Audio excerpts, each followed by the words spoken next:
দেশের বিভিন্ন জেলায় পালিত হয়েছে আন্তর্জাতিক গুম প্রতিরোধ দিবস। আয়োজনে ছিল মানববন্ধন ও শোক র্যালি।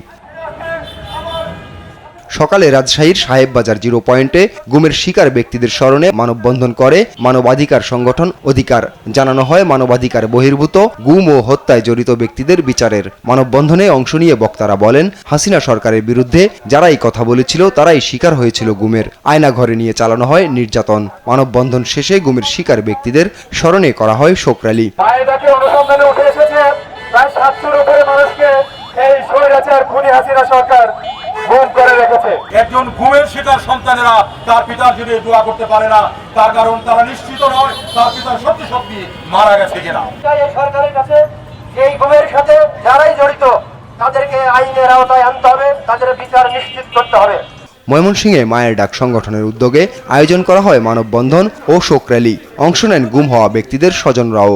গুমের শিকার হওয়া ব্যক্তিদের পরিবারের দায়িত্ব নিতে নতুন সরকারকে আহ্বান জানায় সংগঠনটি। সিরাজগঞ্জেও আন্তর্জাতিক গুম প্রতিরোধ দিবস উপলক্ষে মানববন্ধন ও অবস্থান কর্মসূচি হয়। শুক্রবার সকালে এই কর্মসূচি পালন করে মায়ের ডাক ও অধিকার। অংশ নেয় মানবাধিকার কর্মী ও শিক্ষার্থীরাও। মানববন্ধনে বক্তারা গুম হওয়া সকল ব্যক্তিদের ফেরতসহ দোষীদের দৃষ্টান্তমূলক শাস্তির দাবি করেন। পরে বের করা হয় শোক র্যালি। আপন অপু, নিউজ ডেস্ক, দেশ টিভি।